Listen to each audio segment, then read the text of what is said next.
चलिए भाई, हमें स्टीरियोकेमिकल रिलेशन बताना है।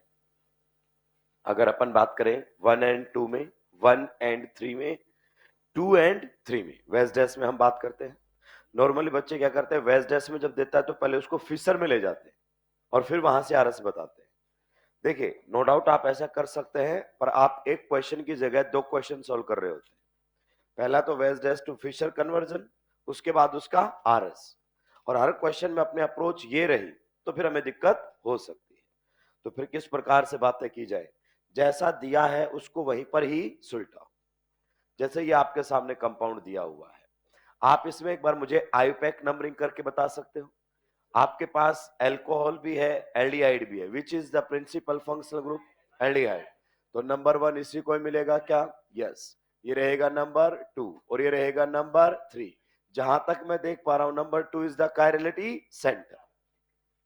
तो हमें कायरलिटी सेंटर पर ही आरएस असाइन करना है। ऐसा नहीं है कि कायरलिटी सेंटर पर ही किया जा सकता है, नहीं, दूसरी जगह भी हो सकता है जो मॉलिक्यूल कायरल होते हैं, लाइक बाइफिनाइल्स, एलिन्स, पर वो हमारे सिलेबस का हिस्सा नहीं है। हमें यहां पर कायरलिटी सेंटर पर बात करना है, तो इस कायरलिटी सेंटर पर अटैच्ड एटम्स और ग्रुप्स को हमें प्रायोरिटी असाइन करनी पड़ेगी। आइए मुझे बताइए, इधर डायरेक्टली अटैच्ड एटम कौन है? ऑक्सीजन। इधर डायरेक्टली अटैच्ड एटम कौन है बताइए? हाइड्रोजन। पक्का? इधर बताइए डायरेक्टली अटैच्ड एटम कौन है? कार्बन। उधर बताइए डायरेक्टली अटैच्ड एटम कौन है? कार्बन। आइडेंटिफाई कर ली कायरलिटी सेंटर से डायरेक्टली अटैच्ड एटम। बताइए सबसे ज्यादा एटॉमिक नंबर किसका है? ऑक्सीजन। तो इस पूरे ग्रुप को तो प्रायोरिटी दे देंगे 1। ठीक है, इस पूरे ग्रुप को हमने प्रायोरिटी दे दिया है 1। पक्का? जी हाँ। सबसे कम एटॉमिक नंबर किसके हैं? हाइड्रोजन। तो इसको प्रायोरिटी दे दी हमने 4। अब बताइए, इधर भी कार्बन, इधर भी कार्बन, दोनों के एटॉमिक नंबर सेम। तो आप मुझे बता सकते हैं इस कार्बन पर कौन कौन जुड़ा हुआ है? इस पर एक ऑक्सीजन एंड 2 हाइड्रोजन, CH2OH। क्या आप मुझे बता सकते हैं इस कार्बन पर कौन जुड़ा हुआ है? 2 ऑक्सीजन जुड़े हुए हैं और एक हाइड्रोजन। आप जानते हैं ना CHO ऐसे लिखा जाता है। तो बताइए कार्बन और ऑक्सीजन में कितने डबल बॉन्ड है? सॉरी, कार्बन और ऑक्सीजन में टोटल कितने बॉन्ड है? 2, एक सिग्मा और एक पाई। तो इस कार्बन पर 2 ऑक्सीजन अटैच मानो। क्लियर? अब आप कंपेयर कर लीजिए, यहां पर पहले ऑक्सीजन और इसमें भी ऑक्सीजन, दोनों के एटॉमिक नंबर सेम। आगे बढ़िए, यहां पर कौन है? हाइड्रोजन। यहां पर अगर अपन बात करें कौन है? Oxygen. Difference in atomic number, yes, उसका एटॉमिक नंबर ज्यादा। तो उस पूरे ग्रुप को अगर अपन बात करना चाहें तो कौन सी प्रायोरिटी मिल जाएगी? सेकेंड। तो इस पूरे ग्रुप को कौन सी प्रायोरिटी मिल जाएगी बताइए? थर्ड। अब आपका मूवमेंट कहां से कहां होना चाहिए? अगर अपन बात करें तो हमारा मूवमेंट होना चाहिए 1 से 2, 2 से 3, लेकिन सर 4 बीच में आ रहा है, उससे कोई फर्क पड़ने वाला नहीं है। आप आंखें बंद करके 1 से 2 जाओ बस। तो यहां पर 1 से 2, 2 से 3। तो आप बताइए मूवमेंट आपका कैसा है? क्लॉकवाइज। अब देखिए फोर्थ प्रायोरिटी कहां पर है? फोर्थ प्रायोरिटी कहां पर है? डैश पर। तो 1 से 2, 2 से 3 clockwise and fourth priority dash पर। देन कॉन्फ़िगरेशन असाइन कीजिए, क्या आता है? Are. So this is having which configuration? R configuration. पक्का? चलिए, उधर अब इन दोनों मॉलिक्यूल्स को गौर से फिर से आप ऑब्जर्व कीजिए। अगर आप देख पा रहे हो तो केवल और केवल आपका कहां पर चेंज किया गया है? वेज और डैश। नहीं किया है क्या? Good morning. चलिए, यहां पर हम लगा देते हैं H और यहां पर हम लगा देते हैं OH। ठीक है, मिस्टेक मेरे एंड पर ठीक कर लेंगे। तो यहां पर अगर अपन बात करें तो देखो, सॉलिड लाइन आपकी एज इट इज है। क्या सॉलिड लाइन में कोई चेंज है? चेक कीजिए, नहीं। केवल चेंज किसमें है? वेज और डैश। और हम जानते हैं अगर किसी कायरलिटी सेंटर पर दो एटम्स या ग्रुप्स को इंटरचेंज कर दिया जाए तो कॉन्फ़िगरेशन चेंज हो जाता है। पक्का? तो आप देख सकते हैं यहां पर अगर आर था तो अब वहां पर क्या आएगा? एस। हम प्रायोरिटीज ऑलरेडी असाइन कर चुके हैं, ग्रुप वही है, उनके ऊपर जुड़े हुए। क्लियर? तो इनमें सबसे ज्यादा प्रायोरिटी किसको मिलेगी? इसको। तो ये रहेगा हमारे सामने 1। उसके बाद इसको कौन सी प्रायोरिटी मिलेगी? 2। पक्का? चलिए, नेक्स्ट अगर अपन बात करना चाहें, इसको क्या प्रायोरिटी मिलेगी हमारे सामने? 3। और इसको क्या प्रायोरिटी मिलेगी? 4। पक्का? जी हाँ। बताइए कहां से कहां जाना है मुझे? मुझे जाना है 1 से 2, 2 से 3। My movement is clockwise, but fourth priority कहां पर है? वेज पर, तो आर बोलूंगा कि एस बोलूंगा, तो इसका कॉन्फ़िगरेशन एस हो। क्लियर? आप डायरेक्ट भी आंसर दे सकते थे, लेकिन केवल बदलाव एक में ही होना चाहिए। जैसे सॉलिड लाइन एग्जैक्टली क्या है, सेम। हम कई बार स्टूडियो में ना एक्सपर्ट बनने की कोशिश करते हैं और साफ हो जाते हैं। देखिए, मैं चीजों को बहुत आसानी से समझ सकता हूं, क्योंकि मैं पिछले 10 साल से इसी सब्जेक्ट के साथ डील कर रहा हूं और एक ही चीज को दिन में 4 बार पढ़ाता हूं और खुद भी पढ़ता हूं, तो मुझे क्लैरिटी ज्यादा है। मैं वो क्वेश्चंस आपके सामने ला सकता हूं जिनमें आप बिना पेन चलाए कॉन्फ़िगरेशन असाइन कर सकते हैं, रिलेशन बता सकते हैं, लेकिन एग्जाम में ऐसा नहीं होता है, क्योंकि क्वेश्चन के डर होने, गलत होने का डर बना रहता है। जैसे मैंने यहां पर आपको बहुत आसानी से बताया कि देखो, वेज को क्या बना दिया है, डैश, और डैश को क्या बना दिया है, वेज। तो वेज बन जाए डैश, डैश बन जाए वेज, तो आरएस बदल गया है, क्या बन जाएंगे, एनएंशियोमर। लेकिन उधर देखो, उसने वही किया हुआ है थर्ड में भी, एच और ओएच को क्या किया गया है, इंटरचेंज, लेकिन उसके साथ वो सॉलिड लाइन में भी खेल खेल गया है। तो अगर मैं यहां पर माहौल बनाना चाहूं तो बहुत आसानी से बना सकता हूं कि देखो, दो को इंटरचेंज किया तो आर से एस, एस से आर, रिलेशन एनएंशियोमर का हो जाएगा। लेकिन एग्जामिनर डेट चाहना है, स्टीरियो में सबका पापा है, वो जब चाहे तब धर सकता है। क्लियर? तो यहां पर अगर अपन ने सीधा बोल दिया कि अच्छा वेज बन गया है डैश, डैश बन गया है वेज, तो यहां क्या था, आर, तो यहां पर क्या जाएगा, एस नहीं आएगा, क्योंकि उसने खेल सॉलिड लाइन में बदल दिया है। आप देखिए यहां पर सॉलिड लाइन आपकी एज इट इज है, जिस तरीके से इसमें बनी हुई थी। Is there any change in solid line, no, but वहां पर दोनों में बदलाव किया है, सॉलिड में भी किया है एंड वेज एंड डैश में भी किया है। तो क्यों ना हम एक बार यहां पर आरएस कॉन्फ़िगरेशन पता कर ले। बताइए, इसको प्रायोरिटी क्या मिलेगी, 1, इसको प्रायोरिटी क्या मिलेगी, 2, इसको प्रायोरिटी क्या मिलेगी, 3, और इसको प्रायोरिटी क्या मिलेगी, 4। 1 से 2, 2 से 3, बताइए मेरा मूवमेंट कैसा है, 1 से 2, 2 से 3, मूवमेंट कैसा है, anticlockwise. But fourth priority on wedge, बताइए आर या एस, कॉन्फ़िगरेशन क्या रहेगा, आर।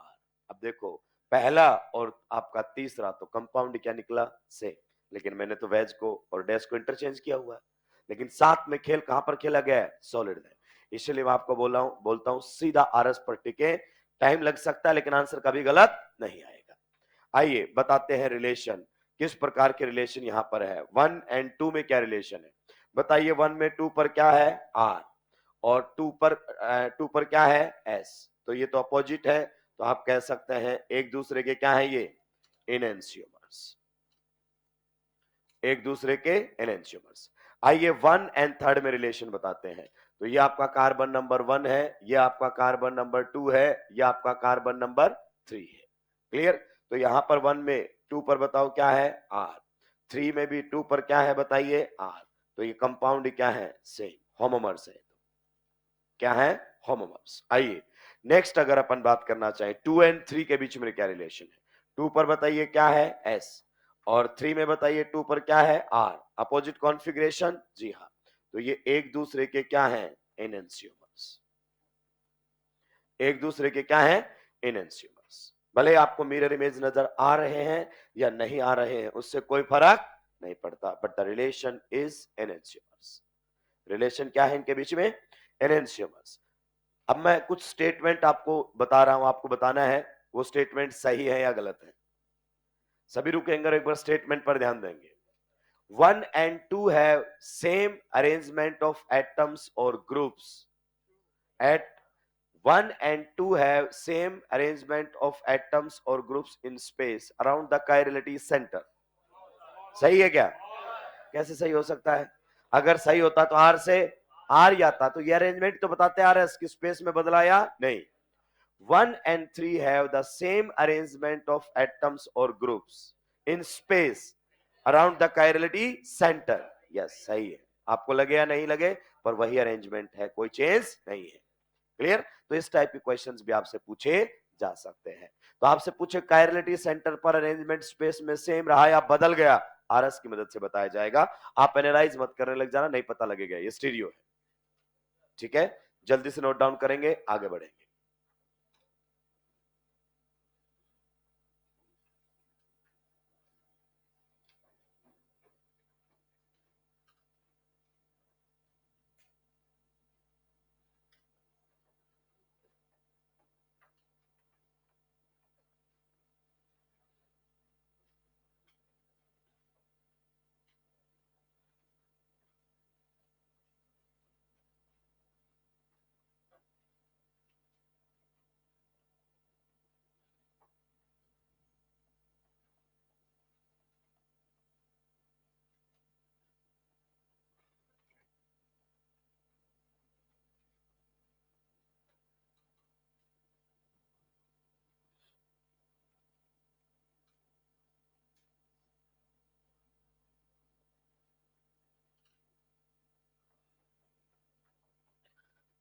अगले दोनों कंपाउंड्स के बीच में स्टीरियोकेमिकल रिलेशन बताएंगे। ये कंपाउंड नंबर 1 है और ये कंपाउंड नंबर 2 है। You have to tell the stereochemical relation between 1 and 2। Stereochemical relation between 1 and 2।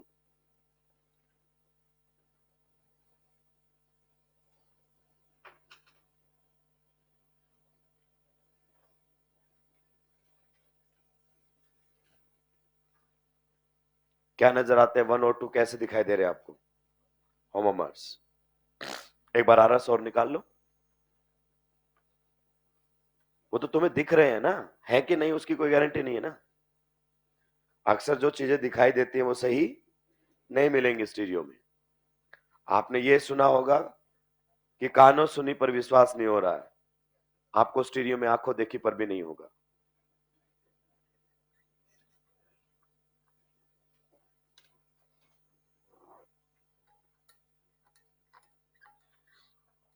मैंने जितना कहा है सीधा आरस से रिलेशन बताना है। किससे बताना है? आरस से। वेज बना दिया डैश, डैश बना दिया वेज। ये क्लास में बहुत अच्छा माहौल क्रिएट करते हैं। बच्चा बोलता है वाह, बिना आरस के रिलेशन बता रहा है, लेकिन क्लास में पेपर में नहीं पता लगेगा, साफ कर देगा आपको। बताइए क्या रिलेशन आया 1 एंड 2 के बीच में? होमोमर्स आ रहे हैं रिलेशन। चलिए चेक कर लेते हैं। मुझे पता है उधर तो कोई गया ही नहीं है, लेटा आके छाप रहे हैं बैठ के आराम से। इधर अगर अपन बात करें डैश पर, बताइए कौन है? हाइड्रोजन। इधर बताइए वैज के ऊपर कौन है? हाइड्रोजन। इस पर बताइए वैज के ऊपर कौन है? हाइड्रोजन। क्लियर? यहां पर अगर अपन बात करें, ये हाइड्रोजन है, अभी चल नहीं रहा है। यहां पर अगर अपन बात करें डैश पर कौन है? हाइड्रोजन। आइए कितने कायरलिटी सेंटर है जरा मुझे बता दीजिए। कितने कायरलिटी सेंटर हैं इस मॉलिक्यूल के अंदर? 2। So this is the chirality centre, this is the chirality centre. आइए दोनों कायरलिटी सेंटर पर आरएस कॉन्फ़िगरेशन असाइन करते हैं। आधी जनता आरएस असाइन नहीं कर पा रही है भाई, कहीं कोई दिक्कत नहीं होनी चाहिए। बताइए इधर डायरेक्टली अटैच्ड एटम कौन है? ब्रोमीन। इधर कौन है? इधर कौन है? कार्बन। और इधर भी कौन है? ये कार्बन ही तो है। तो बताओ सबसे ज्यादा एटॉमिक नंबर किसका है? ब्रोमीन। तो इसको प्रायोरिटी क्या मिलेगी? 1। मिल गया। उसके बाद बताइए सबसे कम किसका है? हाइड्रोजन। तो इसको प्रायोरिटी क्या मिलेगी? 4। क्या आपने 1 एंड 4 डिसाइड कर लिया है? जी हाँ। बच गया 2 एंड 3। आप बताइए ये भी कौन है? कार्बन। ये भी कौन है? कार्बन। आप मुझे बता सकते हैं इस कार्बन पर कौन जुड़े हुए हैं? ए, आगे कौन जुड़ा हुआ है? इसके एक बॉन्ड आगे कार्बन से और 2 बॉन्ड हाइड्रोजन से। तो कार्बन हाइड्रोजन हाइड्रोजन। क्लियर? इधर अगर अपन बात करना चाहें तो बता सकते हैं इस कार्बन पर कौन जुड़े हुए हैं? जी हां, एक ब्रोमीन जुड़ा हुआ है डिक्रीजिंग एटॉमिक नंबर में। आंखें बंद करके कुछ भी बोलते रहते हो, उधर से देख ले, कॉपी पेस्ट मार रहे हो। डिक्रीजिंग एटॉमिक नंबर में इस पर जुड़ा है ब्रोमीन, हाइड्रोजन एंड कार्बन। तो सबसे आगे हाईएस्ट एटॉमिक नंबर लिखना होता है ब्रोमीन, उसके बाद कार्बन और उसके बाद हाइड्रोजन। क्लियर? अब बताइए क्या आपको एटॉमिक नंबर में डिफरेंस मिल रहा है? जी हाँ। इसका हाईएस्ट वाला कौन है? कार्बन। लेकिन इसका कौन है हाईएस्ट वाला? ब्रोमीन। इसका एटॉमिक नंबर ज्यादा, तो अगली प्रायोरिटी इधर मिलनी चाहिए। तो बताइए कौन सी प्रायोरिटी बची हुई हमारी? Second and third. तो इस पूरे ग्रुप को कौन सी प्रायोरिटी देंगे हम? सेकेंड। और इस पूरे ग्रुप को कौन सी प्रायोरिटी देंगे? थर्ड। बताइए कहां से कहां जाना है? 1 से 2, 2 से 3, 1 से 2, 2 से 3। मेरा मूवमेंट बताओ कैसा है? फोर्थ प्रायोरिटी कहां पर है? डैश पर। तो कॉन्फ़िगरेशन रहेगा आर। पक्का? So it is having R configuration. आइए नीचे वाले पर अगर अपन बात करते हैं तो किस प्रकार की बातें होंगी। आइए वापस से प्रायोरिटीज हम असाइन कर देते हैं। इधर बताओ डायरेक्टली अटैच्ड एटम कौन है? B R. इधर बताओ डायरेक्टली अटैच्ड एटम कौन है? हाइड्रोजन। इधर बताओ कौन है? कार्बन। उधर भी बताओ कौन है? कार्बन। बताइए सबसे ज्यादा एटॉमिक नंबर ब्रोमीन, तो इसको प्रायोरिटी 1। सबसे कम एटॉमिक नंबर हाइड्रोजन, तो इसको प्रायोरिटी 4। यहां तक किसी को कोई दिक्कत आपत्ति परेशानी? आप बताइए इधर कौन है?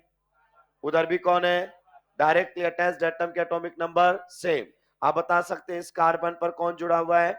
आगे कार्बन है और 2 हाइड्रोजन, इस प्रकार से लिख सकता हूं। जी हाँ। आप बता सकते हैं इस कार्बन पर कौन जुड़ा हुआ है? इस कार्बन पर ब्रोमीन है, कार्बन है और हाइड्रोजन है, तो ये रहेगा ब्रोमीन, कार्बन एंड हाइड्रोजन। बताइए कार्बन और ब्रोमीन में से किसका एटॉमिक नंबर ज्यादा है? ब्रोमीन। तो इधर वाले ग्रुप को कौन सी प्रायोरिटी दूंगा? सेकेंड। और इसको कौन सी प्रायोरिटी दूंगा? थर्ड। बताइए मुझे कहां से कहां जाना चाहिए? 1 से कहां जाऊंगा बताइए? 2, 2 से 3। ब्लू वालों को देखो, 1 से 2, 2 से 3। बताइए मेरा मूवमेंट कैसा है? Anticlockwise. But fourth priority कहां पर है? कहां पर है? वेज पर। तो बताइए एस आएगा कि आर आएगा? आर। तो ये आपके सामने कॉन्फ़िगरेशन रहेगा आर। अगर इसमें आप आयुपैक नंबरिंग करते हैं दोस्त, तो ये कार्बन नंबर 1, ये कार्बन नंबर 2, या फिर ये कार्बन नंबर 1, ये कार्बन नंबर 2, कद्दू फर्क नहीं पड़ता, कहीं से नंबरिंग कर, दोनों आर आर है। तो इसमें क्या मिलेगा बताइए? 1 पर कॉन्फ़िगरेशन आर, बताइए 2 पर कॉन्फ़िगरेशन आर। पक्का? चलिए उधर वालों पर कॉन्फ़िगरेशन असाइन करते हैं जल्दी से जल्दी। हम प्रायोरिटीज ऑलरेडी असाइन कर चुके हैं, प्रायोरिटीज ऑलरेडी असाइन, तो सेम ही ग्रुप जुड़े हुए वहां पर भी। तो इसको बताइए प्रायोरिटी क्या मिलेगा? 1। इसको प्रायोरिटी क्या मिलेगा बताइए? 4।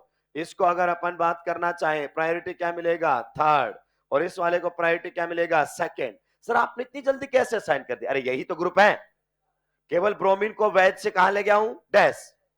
क्लियर? तो बताइए कहां जाऊंगा? 1 से 2, 2 से 3। मूवमेंट बताओ कैसा है मेरा?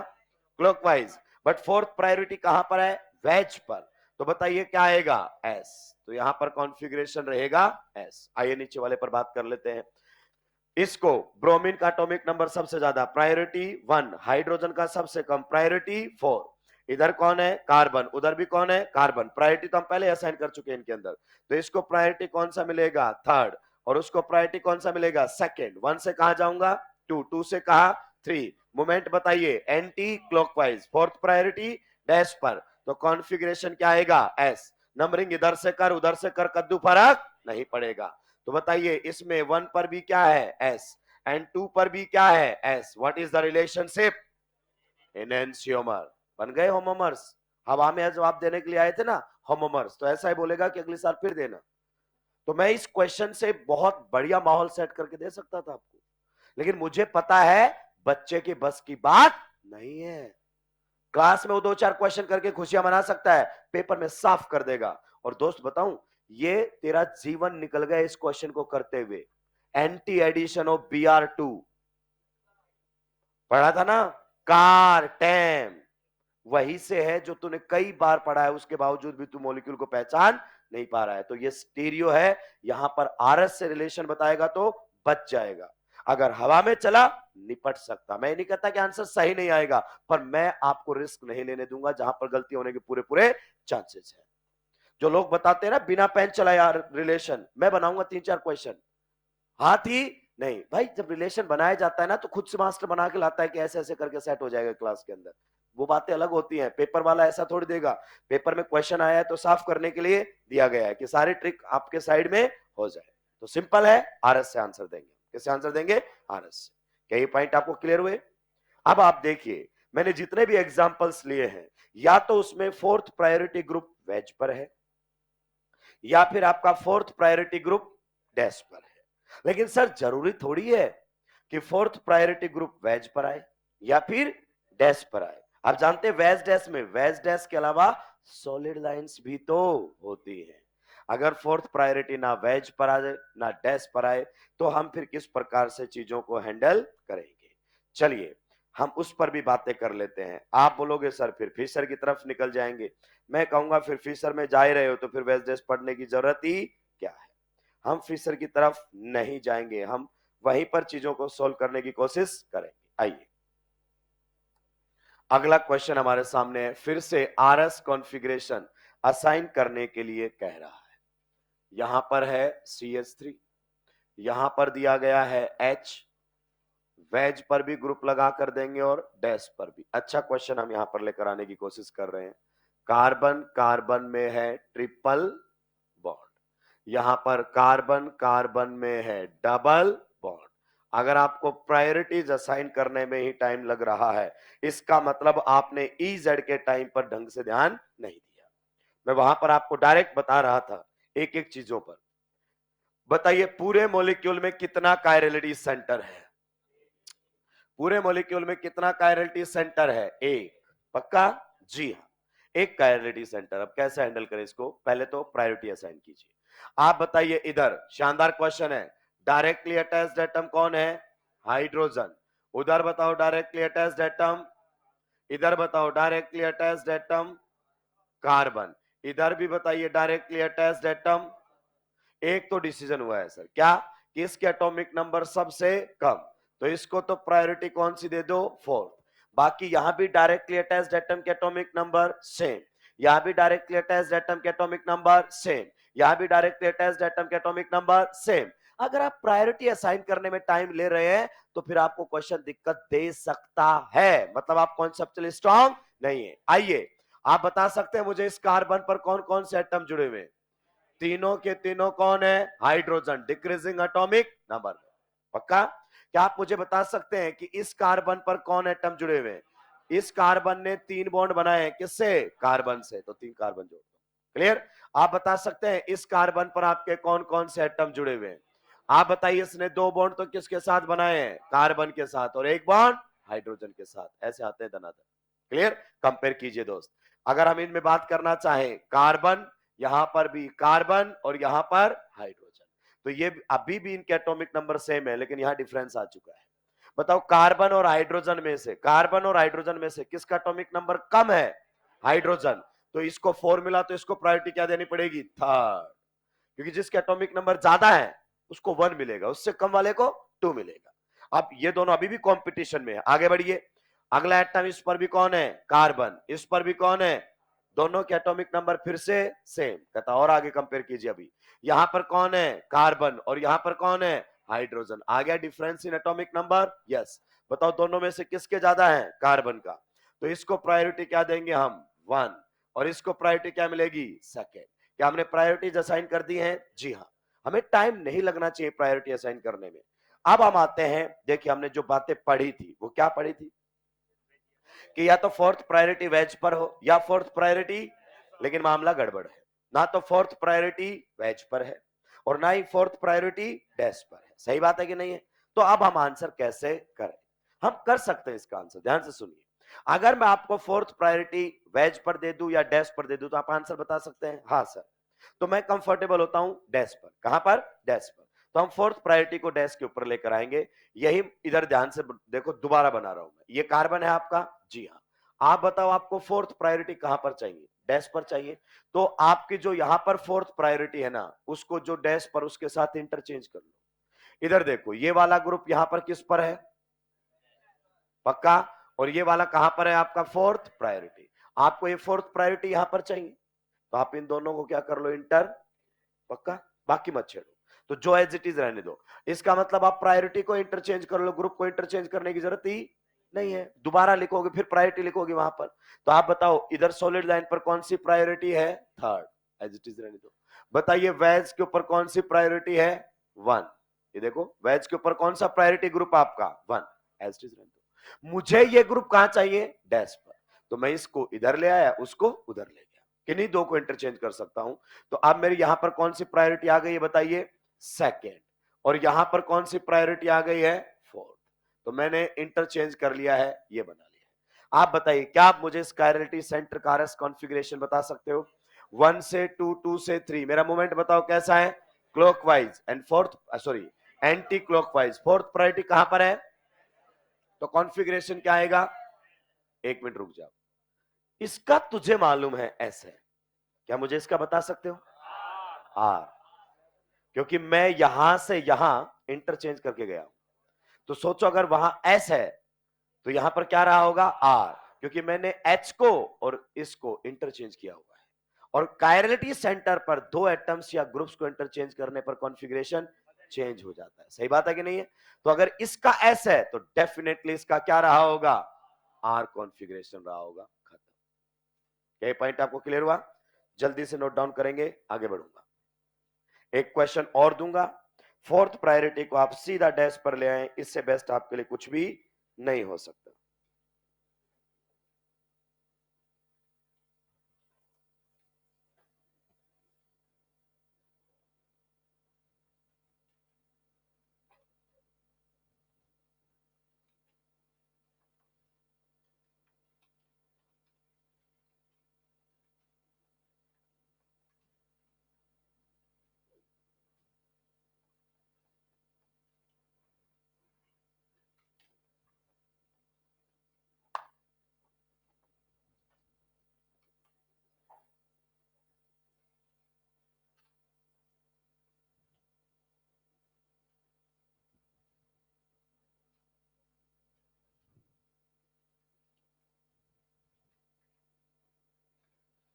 अगले क्वेश्चन में आपके पास मात्र एक कायरलिटी सेंटर है एंड आपको बताना है उस कायरलिटी सेंटर का कॉन्फ़िगरेशन आर है या फिर एस है। जल्दी जल्दी आपका दिमाग चलना चाहिए। अगर फोर्थ प्रायोरिटी ना वेज पर है ना डैश पर है तो इंटरचेंज करके चाहो तो वेज पर ले आओ, चाहो तो डैश पर, आपकी चॉइस है। जब तक एक क्वेश्चन खुद से नहीं करेंगे तब तक कोई मतलब नहीं है। आसान क्वेश्चन नहीं है। देखो ये क्वेश्चन भी अपने आप में अच्छा क्वेश्चन था, ये भी अच्छा क्वेश्चन। तो क्लास में अच्छे क्वेश्चंस आने चाहिए। आसान आसान तो आपके मॉड्यूल में दिए हुए हैं और आप पाएंगे आरएस कॉन्फ़िगरेशन में जो मैंने क्वेश्चन उठाए हैं वो आपके मॉड्यूल और ईएलपी से कॉमन नहीं है।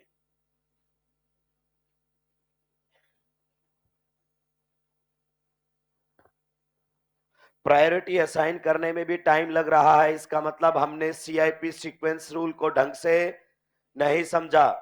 नॉर्मली बच्चा बोलता है आरएस कॉन्फ़िगरेशन में सर मेरे को टाइम लग गया प्रायोरिटी असाइन करने में, तो कॉन्सेप्चुअली वीक है आप। आपका आंसर आना अलग बात है, कितने टाइम में आए वो अलग बात है। आप या क्लासरूम में करते हो बहुत आराम से करते हो। मैं अक्सर बच्चे को बताता हूं कि मान लीजिए ये दो पॉइंट है, एक ए है और एक बी है, तो ये कितनी दूरी है इनकी, कितने टाइम में तय किया, बहुत इंपॉर्टेंट है। एक आपको ऐसे बताएंगे यूं यूं यूं यूं जा रहे हो, आंसर तक तो पहुंच गए लेकिन टाइम कितना ज्यादा लगा आपको। एक टू द पॉइंट, जैसा सवाल वैसा जवाब।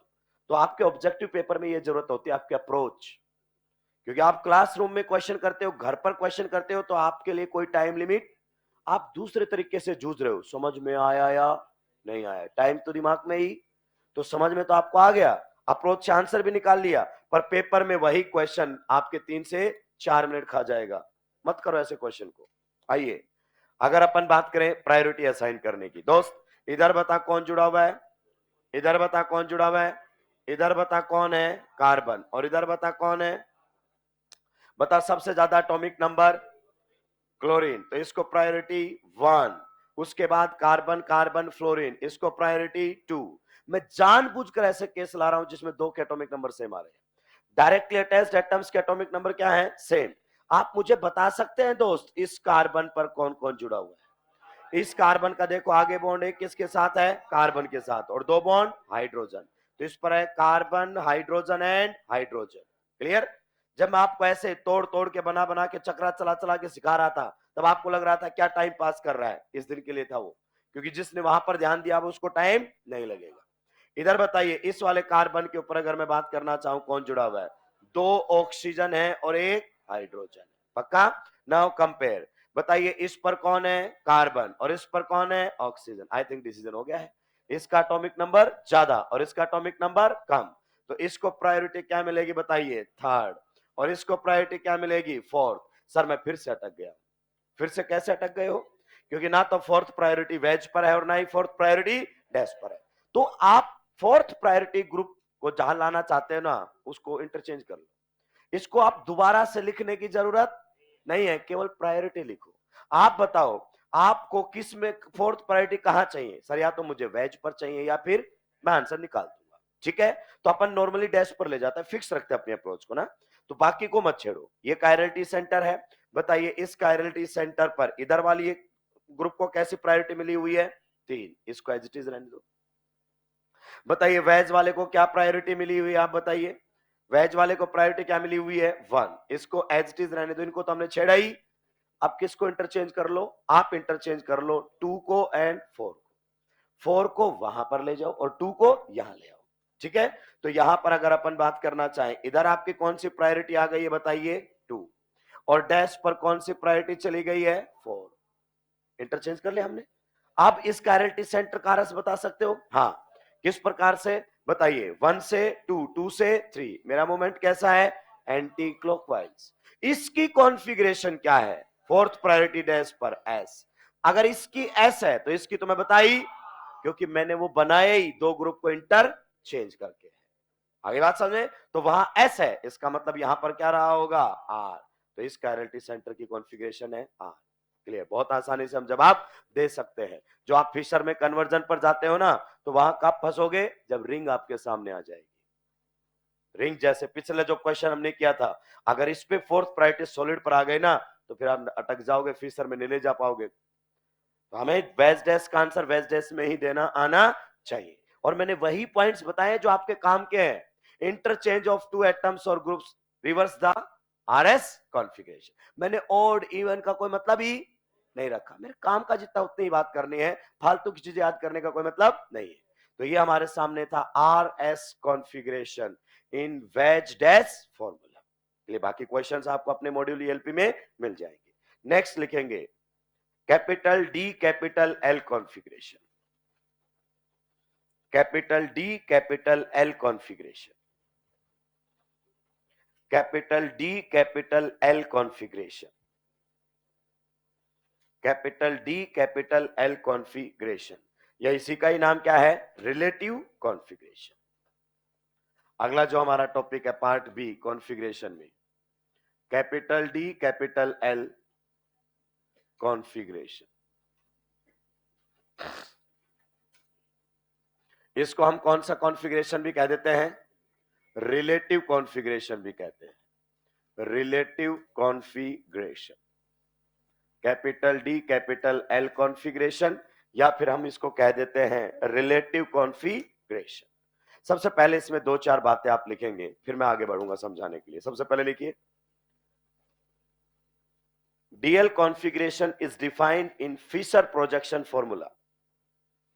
DL configuration is defined, DL configuration is defined in Fisher projection formula. DL configuration is defined in Fisher projection formula. देखिए इस कॉन्फ़िगरेशन को देने वाले केमिस्ट का नाम था एमिल फिशर। एमिल फिशर 1800 के आसपास उसने इसके बारे में बता दिया था, डीएल कॉन्फ़िगरेशन के बारे में। तो उसने जब बात की तो फिशर प्रोजेक्शन में बात की थी। इसका मतलब आपका capital D capital L configuration Newman sawhorse wedges में डिसाइड नहीं होता है, ये फिशर में ही बातें होंगी। सबसे पहले आपको ये पॉइंट क्लियर होना चाहिए। और फिशर भी कैसा होना चाहिए, करेक्ट फिशर होना चाहिए। ऐसा नहीं कि कुछ भी फिशर आप बना लोगे, क्योंकि ये रिलेटिव है, मैं आपको थोड़ा सा समझाऊंगा। जिससे रिलेट किया गया है पहले मॉलिक्यूल्स जैसा होना चाहिए। क्लियर, तो आपके पास फिशर जो होना चाहिए वो करेक्ट फिशर होना चाहिए, करेक्ट फिशर प्रोजेक्शन। क्या होता है करेक्ट फिशर प्रोजेक्शन का पॉइंट, सबसे पहले दो बातें इसमें ध्यान रखनी है। Most oxidised carbon, most oxidised carbon atom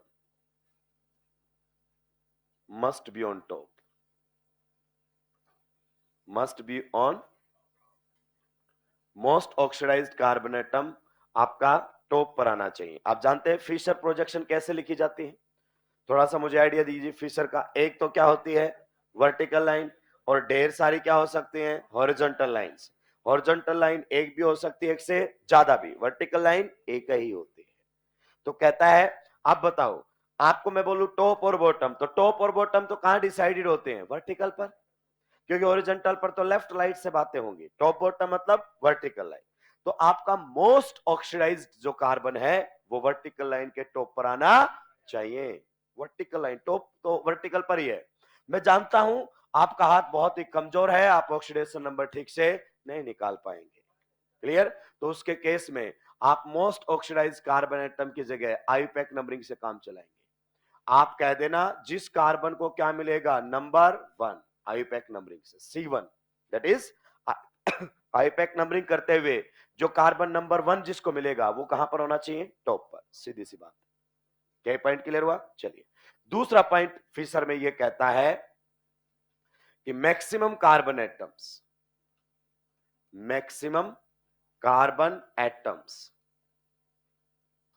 must be on vertical line, must be on vertical line।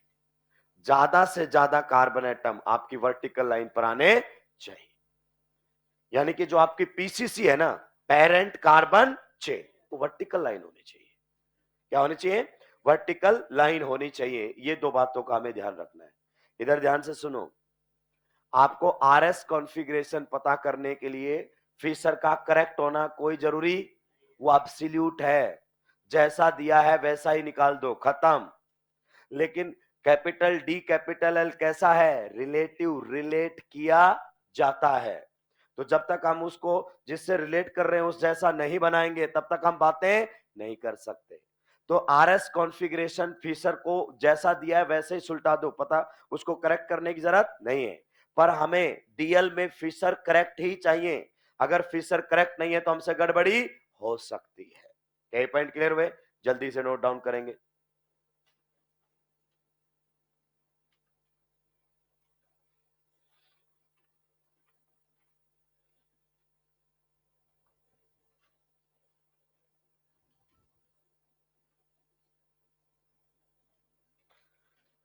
Correct Fisher projection, DL is the relative configuration, और हमेशा बातें किस में होंगी? करेक्ट फिशर में। जिस मॉलिक्यूल के साथ रिलेट किया जाता है आपको पहले उस जैसे मॉलिक्यूल जैसा बनाना पड़ेगा, फिर ही बात कर सकते हो।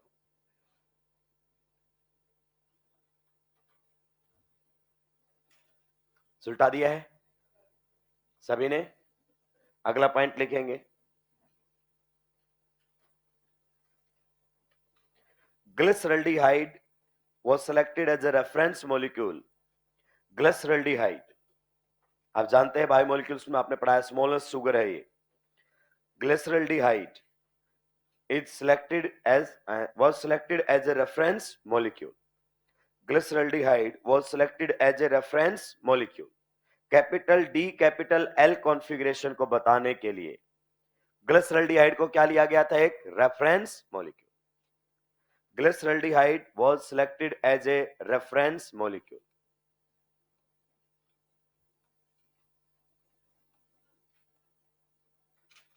Glyceraldehyde was selected as a reference molecule। अगला point,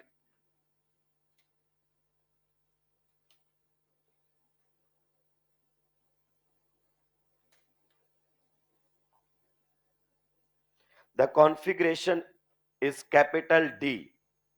The configuration is capital D। ऐसे लिख देना, कैपिटल डी मत लिखना, बस ऐसे लिख देना। मतलब मैं बोलूंगा नहीं तो तुम स्मॉल लिख दोगे। कुछ राक्षसों ने लिख दिया होगा ऐसे, capital D.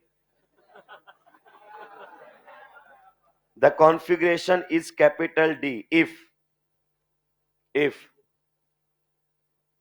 OH, if OH bracket में लिखो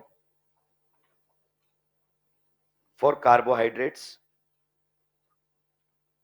for carbohydrates,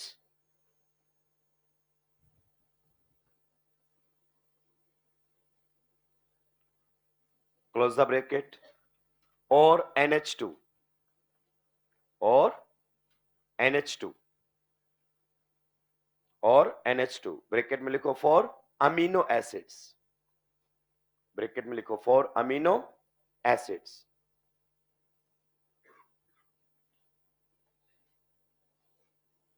The configuration is capital D if NH2 or OH at the last chirality center, at the last chirality center is on horizontal right। The configuration is capital D if NH2 or OH at the last chirality center is on horizontal right। यानी कि horizontal line पर कहां पर है वो? right में। And the configuration is and the configuration is capital L, and the configuration is capital L, when NH2 और OH, अब हमें मालूम NH2 किसके लिए देखना है और OH किसके लिए देखना है, when NH2 और OH is on the horizontal left, is on the horizontal left, is on the horizontal left. Clear?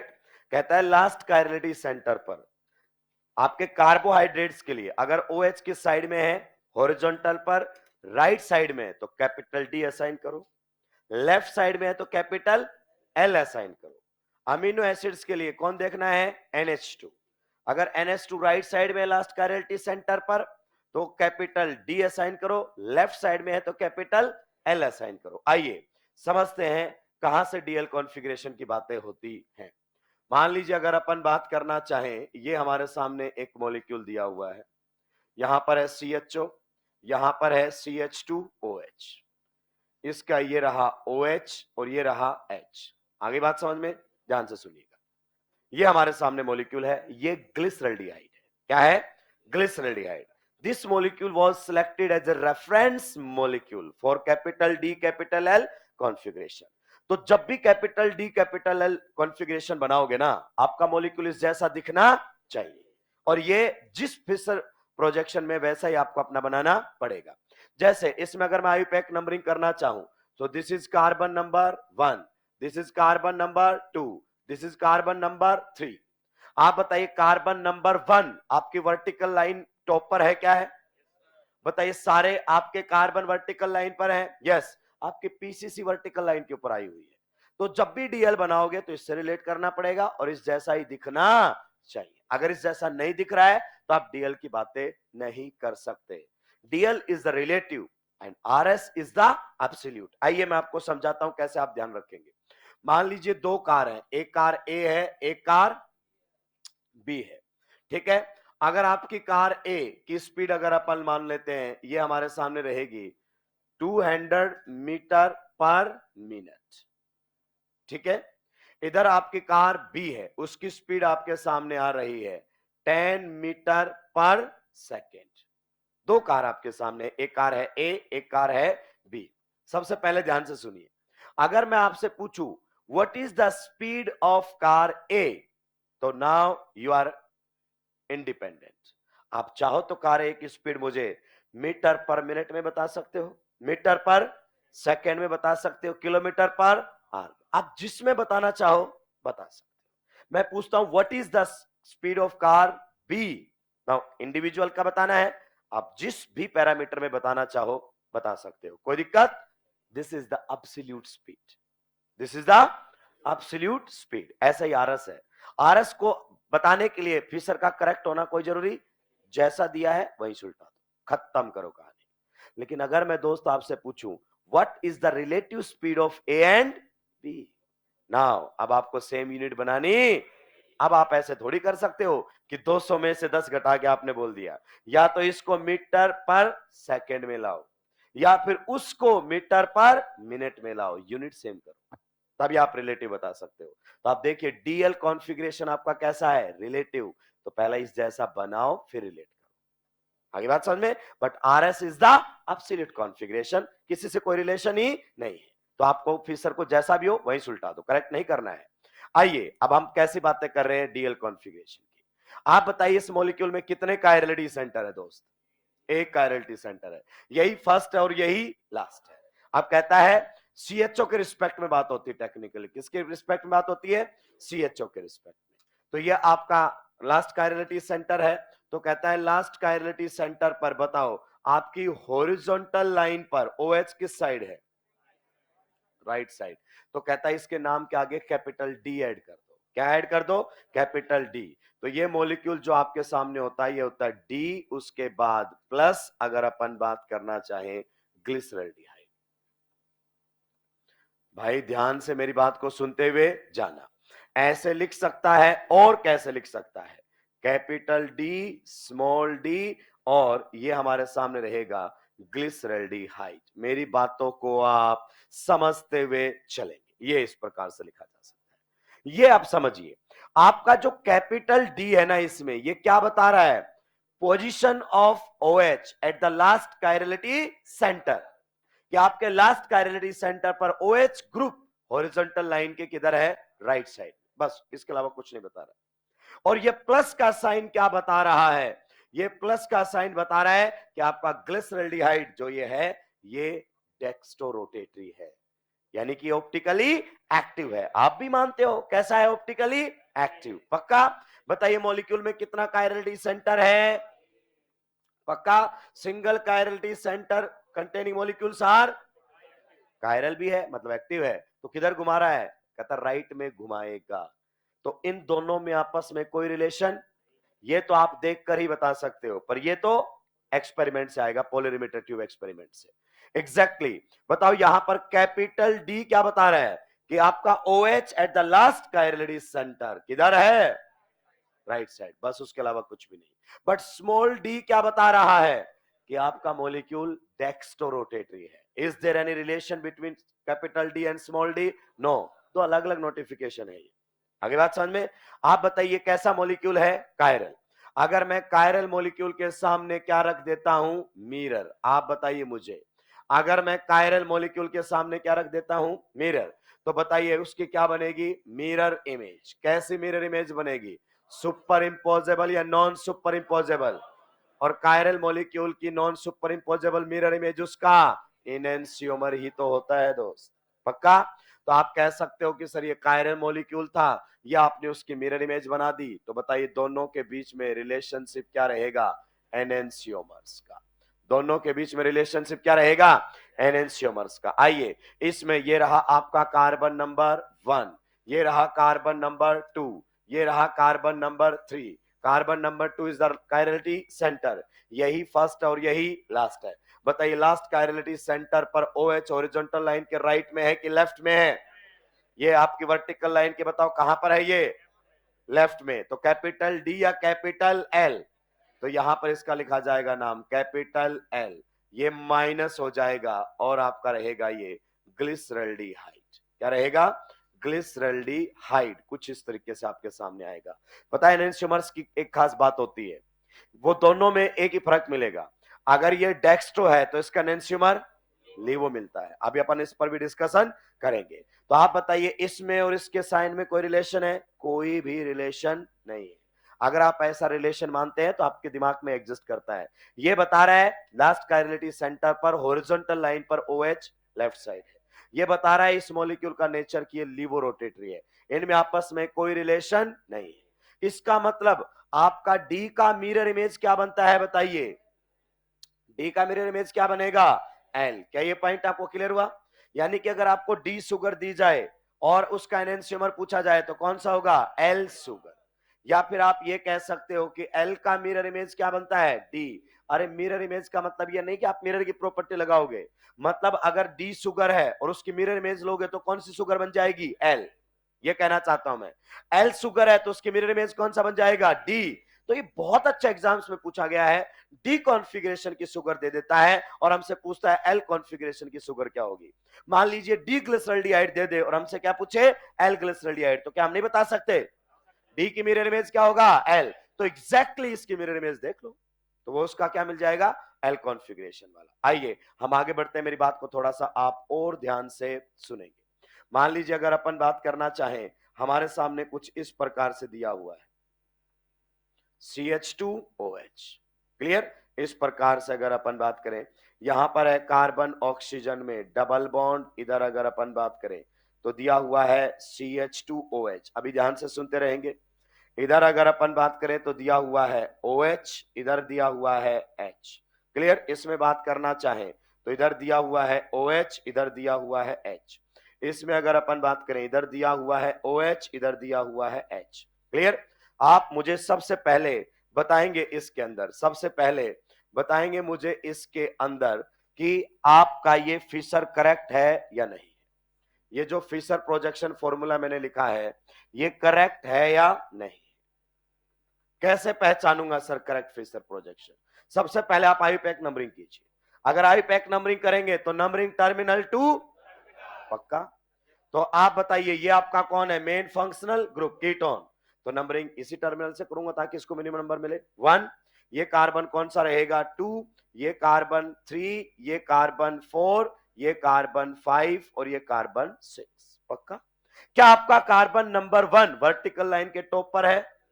क्या सारे कार्बन आपकी वर्टिकल लाइन पर है? जी हाँ। So the given Fisher projection is correct. अब हम बात कर सकते हैं। आप बताओ इस मॉलिक्यूल में कितने कायरलिटी सेंटर हैं? नंबर 3 भी कायरलिटी सेंटर है, नंबर 4 भी कायरलिटी सेंटर है, नंबर 5 भी कायरलिटी सेंटर है। क्या ये पॉइंट आपको समझ में आया? हमें कौन से कायरलिटी सेंटर पर OH की पोजीशन देखनी है? लास्ट कायरलिटी, यानी कि नीचे से पहला या ऊपर से आखिरी, एक ही बात है। तो हमें 3 नंबर पर देखनी है, 4 पर देखनी है कि 5 पर? 5 पर, because this is the last chirality centre. तो आप देखिए लास्ट कायरलिटी सेंटर पर आपका OH बताओ किधर है? आपका OH है राइट साइड। तो ये आपके सामने रहेगा डी। उसके बाद अगर अपन बात करना चाहें माइनस, और ये रहेगा फ्रक्टोज। अगर आपने बायोमोलिक्यूल्स का भी पढ़ा हो तो अब आपके दिमाग से पिक्चर एकदम क्लियर कि डी का प्लस माइनस से कोई लेना देना, लेकिन आप बना लेते हैं कि डी वाला प्लस होता है, कुछ नहीं होता है ऐसा। क्लियर? तो ये आपका है डी माइनस फ्रक्टोज।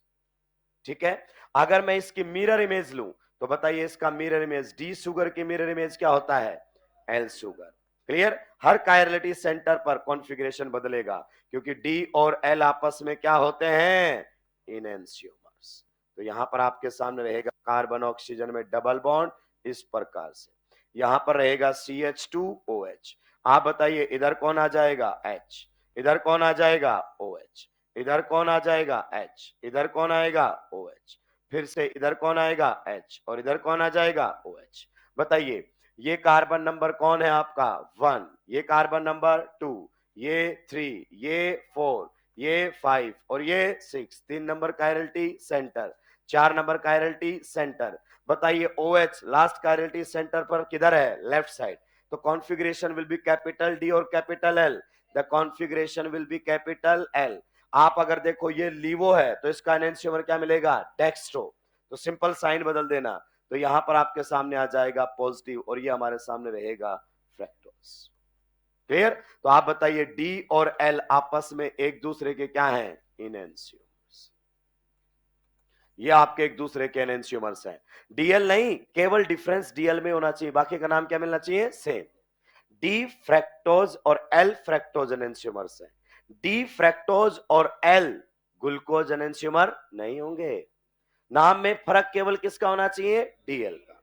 तो अगर मुझे डी कॉन्फ़िगरेशन वाला दे तो क्या मैं एल कॉन्फ़िगरेशन वाला बता सकता हूं? जी हां। उसकी क्या लेनी? केवल मिरर इमेज। जल्दी से नोट डाउन करेंगे, आगे।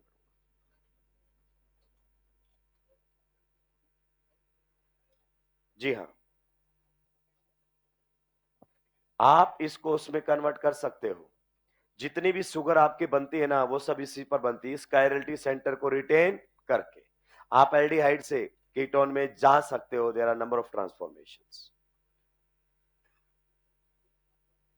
हमने ग्लिसरल्डिहाइड को रेफरेंस मॉलिक्यूल इसलिए लिया है क्योंकि आगे की जितनी भी शुगर बनेगी ना वो इसी से ही बनकर जाती है।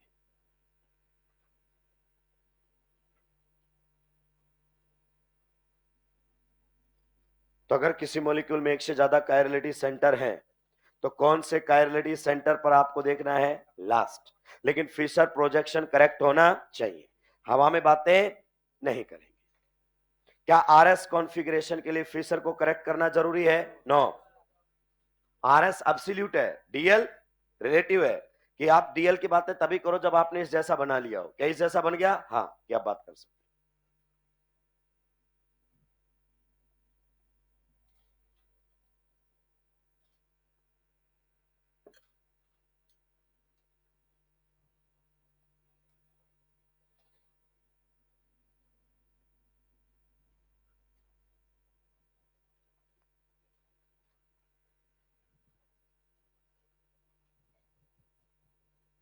आपसे नाम पूरा नहीं पूछेगा, आपसे तो पूछेगा बताओ कैपिटल डी है या कैपिटल एल, दैट्स इट। कभी आप सोचो कि सर ये भी याद रखना क्या पूरा का पूरा प्लस माइनस, कुछ याद नहीं रखना। कैपिटल डी या कैपिटल एल, इतना पूछा जाता है आपसे। और अब आपने देख लिया कि इनमें कोई रिलेशन नहीं, इवन आरएस से भी आप रिलेट नहीं कर सकते। आरएस एक इंडिपेंडेंट नेमिंग सिस्टम है, कैपिटल डीएल एक इंडिपेंडेंट नेमिंग सिस्टम है, प्लस माइनस आपके एक्सपेरिमेंट से आ रहे हैं, तो इनमें कोई आपस में रिलेशन नहीं है। अगर आप सोच रहे हैं तो बस वो आपके माइंड में एग्जिस्ट करता है, बाकी रियलिटी नहीं है।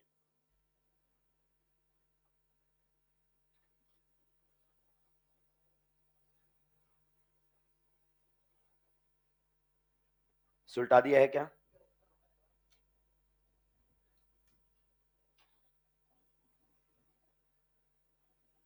जल्दी जल्दी सुलटाएंगे।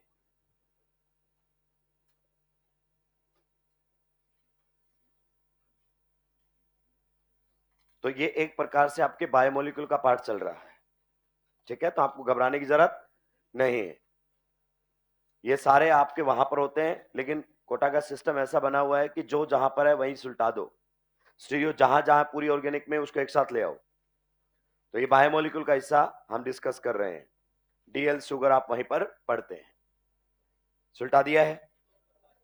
चलिए, हाँ, रूम पे आकर भी पढ़ाऊंगा मैं, कई बार पढ़ेंगे अपन, दूसरी तीसरी बार तो शायद कोचिंग में पढ़ रहे हैं। चलिए आगे बढ़ सकता हूं। नेक्स्ट, अगर सर करेक्ट फिशर ना दिया हो तो आपको करेक्ट फिशर बनाना पड़ेगा दोस्त। क्लियर? अगला एग्जांपल आप लोगों के बीच में आ रहा है, जरा आप ध्यान से सुनेंगे। यहां पर है CHO, यहां पर दिया गया है CH2, सॉरी इसको अपन बाद में लिखेंगे। यहां पर हमारे सामने है OH, यहां पर है H, यहां पर H है, यहां पर OH है। क्लियर? यहां पर अगर अपन बात करना चाहें तो हमारे सामने है OH, यहां पर हमारे सामने है H। इसमें अगर अपन बात करें, इधर दिया हुआ है OH और इधर दिया गया है H और इधर दिया गया है CH2OH, और हमसे पूछा गया है कि बताइए इस शुगर का कॉन्फ़िगरेशन कैपिटल D है या फिर कैपिटल L है। यह क्वेश्चन हमसे पूछा गया। अब हम सीधा आंसर नहीं करेंगे, सबसे पहले आप नंबरिंग कर लीजिए, आपको आइडिया पता चल जाएगा उसके बारे में। आप बताइए इसमें मेन फंक्शनल ग्रुप एल्डिहाइड है, so this is carbon number 1, this is carbon number 2, this is carbon number 3, this is carbon number 4, this is carbon number 5 and this is carbon number 6। दोस्त आप समझिए कि ये फिशर करेक्ट फिशर नहीं है, ये glyceraldehyde जैसा नहीं दिख रहा है। क्या दिक्कत है सर? ग्लिसरल्डिहाइड में सारे कार्बन वर्टिकल लाइन पर थे, पर इसमें सारे कार्बन वर्टिकल लाइन पर नहीं है। दोस्त अब आप क्या करेंगे? बहुत बड़ी मिस्टेक करेंगे। आप सोचोगे तो इसको वर्टिकल लाइन पर ले आते हैं, तो आप इसको उठाकर यहां कर दोगे और वहां कर दोगे। इसका मतलब ध्यान से सुनिए, अगर आपने H को कहां रख दिया उठा के? वहां, और आपने CH2OH को कहां रख दिया? यहां, तो आप जानते हैं ये कायरलिटी सेंटर है, ये कायरलिटी सेंटर है, ये भी कायरलिटी सेंटर है, जी हां, ये भी कायरलिटी सेंटर है। अगर आपने ऐसा किया तो आप कायरलिटी सेंटर पर दो एटम्स या ग्रुप्स को क्या कर रहे हो? इंटरचेंज। और इंटरचेंज करने के लिए बॉन्ड तोड़ना पड़ता है कि बिना बॉन्ड तोड़े हो जाता है? कंपाउंड बदल दिया तूने, पूछा कुछ और था, बता के किसी और का आ जाएगा। क्लियर? तो बिना बॉन्ड तोड़े कोई काम कीजिए सर, बिना बॉन्ड तोड़े आप रोटेशन ले सकते हैं। क्या ले सकते हैं? रोटेशन। अगर आप सिग्मा बॉन्ड पर रोटेशन लेते हैं तो केवल मॉलिक्यूल की कन्फर्मेशन बदलती है, कॉन्फ़िगरेशन नहीं बदलती। और आप जानते हैं कन्फर्मेशन के बदलने से मॉलिक्यूल नहीं बदलते हैं, चाहे मॉलिक्यूल स्टैगर्ड में हो चाहे मॉलिक्यूल एक्लिप्स में हो, होता तो इथेन ही है। तो कुछ ऐसी ट्रांसफॉर्मेशन लगाएंगे जिससे मॉलिक्यूल चेंज ना हो। सर थोड़ा समझाइए। आप मुझे एक बात बताओ, आपको मेन क्या है? आपको OH सेट करना है? नहीं, मुझे सर ये यहां पर चाहिए, जब तभी फिशर करेक्ट होगा। तो जो आपका कार्बन नंबर 5 है, क्या है? कार्बन नंबर 5 है, उस पर आप घुमा लो एटम को। कौन से बॉन्ड पर रोटेशन लो? कार्बन नंबर 4 और 5 के सिग्मा बॉन्ड पर रोटेशन लो। 4 को क्या कर दो? फिक्स। किसको घुमा दो? 5 को। आइए मैं आपको थोड़ा सा याद दिला देता हूं। ये आपके सामने था कंफर्मेशन, यहां पर इथेन इस प्रकार से, क्लियर? यहां पर आपका था ये वाला बैक वाला कार्बन कुछ इस प्रकार से। आप बताइए इथेन का कौन सा कन्फर्मेशन है? एक्लिप्स्ड। पक्का? भाई लोगों ध्यान से सुनना ना, जबरदस्त पॉइंट है। अगर मैंने यहां पर फ्रंट कार्बन को क्या कर दिया है? फिक्स, और बैक कार्बन को घुमा दिया है। कितने के एंगल से घुमा दिया है? मान लीजिए 60 डिग्री। तो यहां पर फ्रंट कार्बन तो एज इट इज रहेगा, and back carbon is being rotated bye 60 degree. तो यहां पर ये आ जाएगा H, इसका ये आ जाएगा और इसका ये आ जाएगा। आप बताइए क्या बनकर आ गया है? Conformation staggered. Can you tell me the relation between these two? You will say either conformers या फिर होमोमर्स। एक ही तो बात है, या तो आप कन्फॉर्मर्स बोल दोगे या होमोमर्स। बोला था सिग्मा बॉन्ड के रोटेशन से कभी कंपाउंड नहीं बदला करते हैं। तो ये आपका होमोमर्स है। तो यही तो कर रहा हूं मैं। आपने इसमें क्या कहा? ये कार्बन नंबर कौन सा है? 1। और सर्कल वाला कौन सा है? Carbon number 2। तो 1 को फिक्स करके 2 को घुमा दिया। तो 2 को घुमाया तो एक ही हाइड्रोजन घूमे या तीनों हाइड्रोजन घूमे? येलो वाले एटम घूमेगा तो सारा मामला घूमेगा कि नहीं घूमेगा? तो ऐसे ही हमें 5 को घुमा लेना है। क्लियर? कैसे घुमाना है सर बताओ? आप बताओ आपको क्या चाहिए? सर मुझे ये वाला ग्रुप यहां पर चाहिए। तो इसको घुमाओ कैसे? क्लॉकवाइज। क्लॉकवाइज घुमाओगे, ऐसे घुमाओ, ये यहां पर आ जाए घूमकर, ये यहां पर चला जाए घूमकर, और वो वहां पर। ऐसे सेट कर लो। क्लियर? तो इसको ऐसे सिग्मा बॉन्ड पर क्या कर दो? रोटेट। तो अगर आप रोटेट करोगे तो इस मॉलिक्यूल की दूसरी कन्फर्मेशन बन जाएगी। क्या बन जाएगी? दूसरी कन्फर्मेशन। आइए अगर अपन बात करें, ये हमारे सामने रहेगा CHO। बताइए यहां पर कौन है? OH, H as it is. बताइए यहां पर कौन है? HOH as it is. यहां पर बताइए कौन है? OH and H as it is. अब आपने सिग्मा बॉन्ड पर क्या लिया है? रोटेशन। तो घुमाओगे तो बताओ CH2OH कहां पर आ जाएगा? नीचे की साइड। CH2OH कहां पर आ गया? नीचे की साइड। पक्का? आप बताइए H कहां चला जाएगा आपका? इधर। तो फिर OH कहां चला जाएगा? इधर। सारे ग्रुप एक दूसरे की जगह ले लेंगे। इसका मतलब CH2OH इधर आ गया, H यहां चला गया और OH वहां चला गया। आपने ऐसा करने पर केवल सिग्मा बॉन्ड पर रोटेशन लिया है, मॉलिक्यूल नहीं बदला है। आप ये कह सकते हैं कि ये दोनों अभी भी क्या है? होमोमर्स। क्योंकि हमें सेम ही कंपाउंड का बताना था, तो ये अभी भी होमोमर्स हैं। क्या सर ये आप बात प्रूव कर सकते हो? 100%। किससे प्रूव करोगे? RS कॉन्फ़िगरेशन से। आइए कार्बन नंबर 5 कायरेटी सेंटर पर RS कॉन्फ़िगरेशन असाइन करते हैं। बताइए इधर डायरेक्टली अटैच्ड एटम कौन है? बताइए इधर डायरेक्टली अटैच्ड एटम कौन है? बताइए इधर डायरेक्टली अटैच्ड एटम कौन है? बताइए उधर डायरेक्टली अटैच्ड एटम कौन है? बताइए सबसे ज्यादा एटॉमिक नंबर किसका है? तो इसको प्रायोरिटी क्या देंगे अपन? इसको प्रायोरिटी क्या देंगे अपन? 1। तो इसको तो प्रायोरिटी देंगे 1। बताइए सबसे कम एटॉमिक नंबर किसका है? इसको प्रायोरिटी 4। ये भी कार्बन, ये भी। आप बताओ इस कार्बन पर एक ऑक्सीजन, दो हाइड्रोजन, इस कार्बन पर एक ऑक्सीजन, एक कार्बन और एक हाइड्रोजन, इसको प्रायोरिटी ज्यादा मिलेगी। तो इधर वाली वैलेंसी को कौन सी प्रायोरिटी दे देता हूं? बताइए इधर वाली वैलेंसी को प्रायोरिटी क्या दे देता हूं? 2। तो इसको प्रायोरिटी क्या मिलेगी? 3। बताइए कहां जाऊंगा मैं? 1 से 2 से माई मूवमेंट इज 1 से 2 से माई मूवमेंट इज, कुछ एंटी क्लॉकवाइज बोले राक्षस नींद में, क्या रहते हैं? And clockwise. तो बताइए वर्टिकल लाइन पर है ए, कॉन्फ़िगरेशन कौन सा आया? आर। आप पता कर लो, वहां भी आ रही है। नहीं बदलता कॉन्फ़िगरेशन रोटेशन से। आप बताइए इसको प्रायोरिटी क्या मिलेगी? OH को क्या मिली हुई थी प्रायोरिटी? 1। जी हाँ। आप बताइए इसको प्रायोरिटी क्या मिली हुई थी? 4। आप बताइए इसको प्रायोरिटी क्या मिली हुई थी? 3। और इसको प्रायोरिटी क्या मिली हुई थी आपका? 2। पक्का? बताइए 1 से 2 से एंटी, फोर्थ प्रायोरिटी हॉरिजॉन्टल पर क्या आएगा? आर। तो नहीं बदला कॉन्फ़िगरेशन, सेम मॉलिक्यूल है। तो सिग्मा बॉन्ड के रोटेशन से केवल और केवल क्या बदलता है? कन्फर्मेशन। Configuration change. इसीलिए हम बोलते हैं to change the configuration at least one bond must be broken. और इस प्रोसेस में हमने कोई बॉन्ड तोड़ा ही कैसे बदल सकता है? तो दोनों मॉलिक्यूल सेम है कि अलग अलग है? सेम है। क्या ये पॉइंट आपको क्लियर हुआ? आइए अब हम उधर अपनी बात कर लेते हैं पूरी। अब आप इसमें देखिए कॉन्फ़िगरेशन की बातें करेंगे किस प्रकार से। तो यहां पर अगर अपन बात करें तो ये कार्बन नंबर कौन सा है? 1। ये कार्बन नंबर 2, ये कार्बन नंबर 3, 4, 5 एंड 6। पक्का? आप बताइए यही लास्ट कायरलिटी है। कायरलिटी सेंटर कौन सा है लास्ट? बताओ आप। कौन सा है? 5 नंबर या 6 नंबर? तो बहुत सारे OH है, कौन से OH को देखोगे? लास्ट कायरलिटी सेंटर पर। आप बताइए OH किधर है? Right side, so it's configuration will be capital D. दोस्त ये आपके सामने होता है D plus glucose, D plus glucose. CBSE board का बहुत फेमस क्वेश्चन होता है बायोमोलिक्यूल्स के अंदर। डी प्लस ग्लूकोज में कैपिटल डी क्या इंडिकेट करता है? Position of OH at last chirality centre. तो हमारा वाला एग्जामिनर स्टेटमेंट में फेंक सकता है, पूरा नाम लिख देगा, आपसे पूछेगा बताओ इसमें कैपिटल डी क्या बता रहा है, पूछेगा आपसे बताओ प्लस का साइन क्या बता रहा है, बताइए इन दोनों में कोई रिलेशन है क्या? कोई भी रिलेशन नहीं है। अगर मैं आपको डी ग्लूकोज दे दूं और एल ग्लूकोज पूछूं तो क्या आप मुझे बता सकते हो? जी हाँ। केवल लास्ट कायरलिटी सेंटर पर बदल दोगे कि मिरर इमेज लोगे? क्योंकि एक पर बदलोगे तो एनेंशियमर थोड़ी बनेंगे, डायस्टेरियोमर बन जाएंगे। तो पूरी मिरर इमेज लेनी आपको तो हमेशा ही।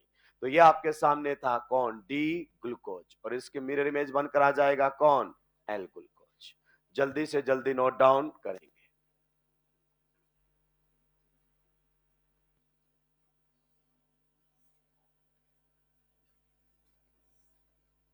तो डीएल कॉन्फ़िगरेशन आप तभी डिफाइन करेंगे जब आपके पास फिशर कैसा होगा?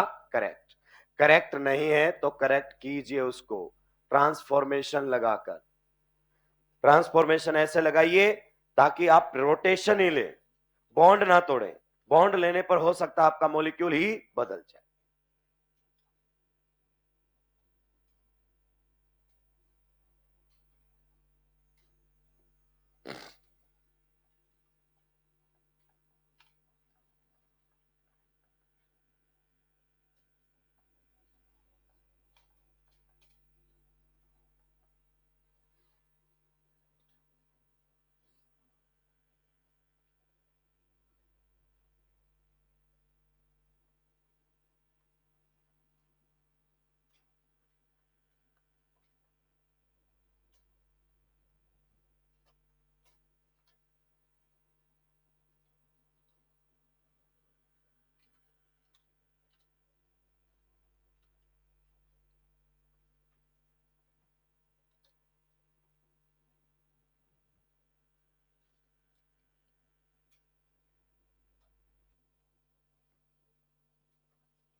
जल्दी जल्दी सुलटाएंगे भाई लोग।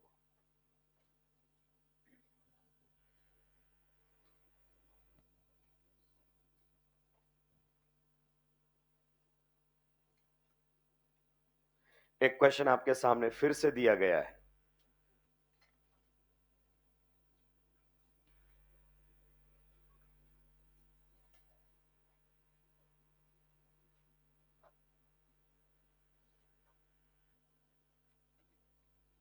अगला क्वेश्चन, एक क्वेश्चन आपके सामने फिर से दिया गया है। अगर बाल्टी भर भर के OH हो तो कौन से OH पर देखना है? लास्ट कायरलिटी सेंटर पर। पहले आप फिशर को करेक्ट कर लें। करेक्ट करने के चक्कर में प्लीज आप इंटरचेंज ना करें, कंपाउंड बदल जाएगा। रोटेशन लें। अब उसको क्लॉकवाइज घुमाना है, एंटी क्लॉकवाइज घुमाना है, ये आपकी रिक्वायरमेंट पर है। सोचो अगर ये CH2OH इधर होता तो मैं इसको एंटी क्लॉकवाइज घुमाता। तो मेरा फोकस है इसको यहां लाना। OH बाद में देखूंगा किधर है, राइट या लेफ्ट में। OH पर तो फिशर करेक्ट होने के बाद जान जाएगा। आइए अगले क्वेश्चन में बताइए क्या गड़बड़ी है। क्या हम सीधा कॉन्फ़िगरेशन दे दे DL? नो। आप जानते हैं this is carbon number 1, this is carbon number 2, this is carbon number 3, second number is the chirality centre, यही लास्ट है और यही फर्स्ट है। पक्का? क्या गड़बड़ी है इसके अंदर? क्या इसमें सारे कार्बन वर्टिकल लाइन पर नहीं है? हैं, उसमें तो कोई दिक्कत नहीं है। तो फिर सर मोस्ट ऑक्सीडाइज्ड कार्बन यानी कि कार्बन नंबर 1 वर्टिकल के टॉप पर होना चाहिए था, जो कि नहीं है। तो क्या करें, इन दोनों को इंटरचेंज कर दें? अगर कायरलिटी सेंटर पर इंटरचेंज किया तो कंपाउंड ही चेंज हो जाएगा। बताना किसी का था, बता के किसी और का आ जाओगे। तो फिर क्या करना चाहिए? तो हमने बहुत लिमिटेड ट्रांसफॉर्मेशन पढ़ी है फिशर में। हम एक बात जानते हैं क्या, अगर फिशर प्रोजेक्शन को 180 से घुमाया जाए तो आप जानते हैं कोई फर्क नहीं पड़ता। तो अपनी नोटबुक को टेबल पर ही रखे रहने दो एज इट इज, और 180 से घुमा दो पेपर के प्लेन में, या तो क्लॉकवाइज या एंटी क्लॉकवाइज। घुमा दिया, अब फिशर देखो करेक्ट हो गया।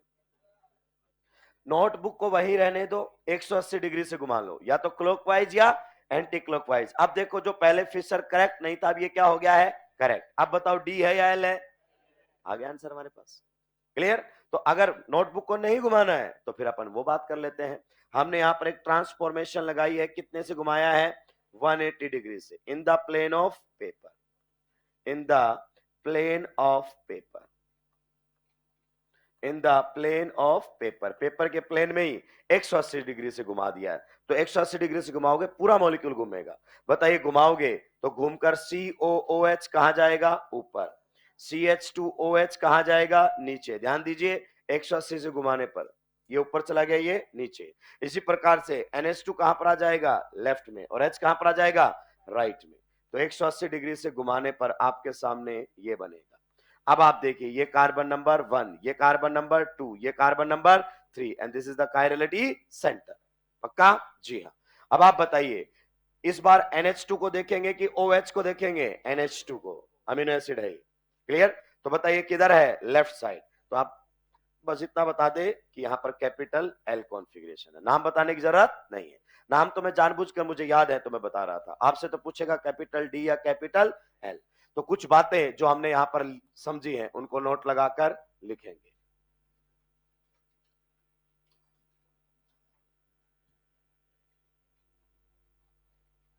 सबसे पहला पॉइंट बताओ, हमने समझा कि capital D capital L, small d small l में कोई रिलेशन। दूसरा हमने समझा क्या कि RS और DL में भी कोई रिलेशन, वो अलग नेमिंग पैटर्न है, ये अलग नेमिंग पैटर्न। तो लिख दीजिए there is no relation, there is no relation, there is no relation between capital D capital L, comma small d small l and RS, and RS, इनके बीच में कोई रिलेशन नहीं है। There is no relation between capital D, capital L, small d, small l and RS। इनमें कोई relation नहीं है। अगर आपने बनाया है तो आपके घर तक लिमिटेड है वो। अगला पॉइंट लिख दीजिए, by taking rotation about sigma bond, by taking rotation about sigma bond, by taking rotation about sigma bond, by taking rotation about sigma bond, only conformation changes. By taking rotation about sigma bond, only conformation changes, only conformation changes, configuration remains the same, configuration remains the same. By taking rotation about sigma bond, only conformation changes, configuration remains the same. Bracket में लिखो, means homomer is obtained, means homomer is obtained। कि अगर कहीं sigma bond पर आप rotation ले रहे हो तो कंपाउंड नहीं बदलता है, कंपाउंड क्या रहता है, सेम। तो ये बात मैंने आपको यहां से भी समझाई, स्टीरियो को डे 1 से ही समझाई, इसलिए मैं बोलता था इनको स्टीरियो का पार्ट माना ही नहीं जाता है। तो यहां पर आपने मॉलिक्यूल को नहीं बदला है। ये भी आपका कौन है, डी ग्लूकोज, और ये भी कौन आपका, डी ग्लूकोज, मॉलिक्यूल सेम ही है। क्या पॉइंट आपको क्लियर हो गए हैं। चलिए, तो ये हमने बातें की हैं capital D capital L configuration की। कुछ क्वेश्चंस आपको इससे रिलेटेड मॉड्यूल में भी मिलेंगे। नेक्स्ट आपके पास अब छोटी छोटी टर्म्स बची हुई हैं, उनको हम सुलटाते हुए चलते हैं। Erythro and threo, erythro and threo prefixes, erythro and threo prefixes. दोस्त 2016 सुनामी था ऑर्गेनिक केमिस्ट्री के अंदर, पहली बार स्टीरियो में इरिथ्रियो एंड थ्रियो पर गया वो। आप देखेंगे 2015 के किसी टीचर के नोट्स मिल जाए, वर्ड ही नहीं मिलेंगे आपको। 2016 में क्वेश्चन आया, उसके बाद पीवाईक्यू को करवाने के लिए आने लगा। लेकिन मैं आपको पहले बता दूं, बिल्कुल एनसीईआरटी से ही क्वेश्चन था बायोमोलिक्यूल में। इरिथ्रियोज एंड थ्रियोज, सुगर वहां दी हुई है, लेकिन हम सुगर की स्ट्रक्चर पढ़ते ही नहीं है। बहुत बायोमोलिक्यूल मैंने पढ़ाने वाले देखे हैं, वो तो ठीक है, आप सारे के सारे सुगर बताते भी हैं, याद करवाने का तरीका भी बताते हैं, लेकिन पहले सारी बातें होती नहीं थी। तो बिल्कुल एनसीईआरटी के दायरे में था ये क्वेश्चन, लेकिन बायो मॉलिक्यूल से। इरिथ्रियो एंड थ्रियो प्रीफिक्सेस होते हैं, नाम के आगे आते हैं। तो कब इनका इस्तेमाल करना है? सबसे पहले तो पहला पॉइंट आपको मालूम होना चाहिए, अनसिमेट्रिकल मॉलिक्यूल। मॉलिक्यूल कैसा होना चाहिए? अनसिमेट्रिकल। अनसिमेट्रिकल मॉलिक्यूल, ठीक है। दूसरा, अगर अपन बात करना चाहें, two chirality centres. Two chirality centres, कितने कायरलिटी सेंटर होने चाहिए? दो। दोस्त मिनिमम दो मत लिख देना, दो ही होने चाहिए, मिनिमम दो लिख दे, कभी अपनी तरफ से ऐड कर दे तो, ठीक है। अनसिमेट्रिकल आपका मॉलिक्यूल होना चाहिए, दो कायरलिटी सेंटर होने चाहिए, और ये भी आप बात करते हो किसमें? एक्लिप्स्ड कन्फर्मेशन। किसमें बात करते हो? एक्लिप्स्ड कन्फर्मेशन।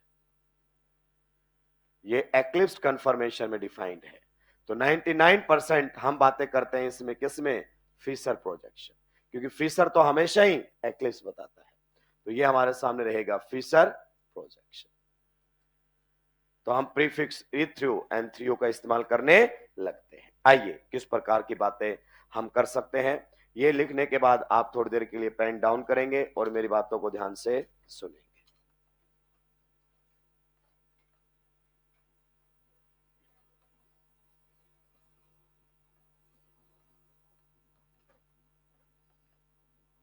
आइए इस मॉलिक्यूल पर बात करते हैं। सबसे पहले आप कंफर्म कीजिए ये मॉलिक्यूल अनसिमेट्रिकल है या नहीं है। कॉन्स्टिट्यूशनली अनसिमेट्रिकल है 100%। नंबरिंग केवल यहीं से होगी। So this is carbon number 1, this is carbon number 2, this is carbon number 3 and this is carbon number 4। बताइए कितने कायरलिटी सेंटर्स हैं? कितने कायरलिटी सेंटर्स है? दो। आप बताओ ये मॉलिक्यूल कायरल है या अकायरल है? कायरल। कायरलिटी सेंटर हो जाए और molecule constitutionally unsymmetrical, chiral. Symmetry element होते ही सीधा ही बोल सकते हो इसके बारे में। तो अब इस पर हमें इरिथ्रियो एंड थ्रियो की बात करनी है, ठीक है। तो आपने फिशर में वर्टिकल लाइन देखो, इस वर्टिकल लाइन पर इस कायरलिटी सेंटर पर और इस कायरलिटी सेंटर पर कोई भी एटम या ग्रुप कॉमन मिलेंगे आपको।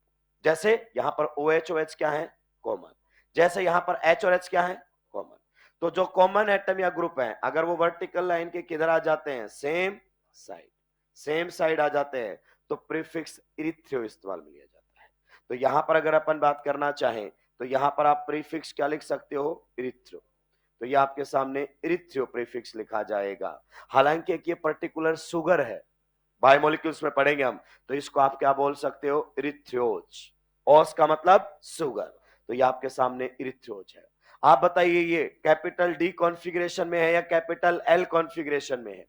तो ये रहेगा कैपिटल डी कॉन्फ़िगरेशन, तो ये रहेगा डी इरिथ्रियोज। पक्का? चलिए अगर मैं इसकी मिरर इमेज ले लूं, क्या ले लूं?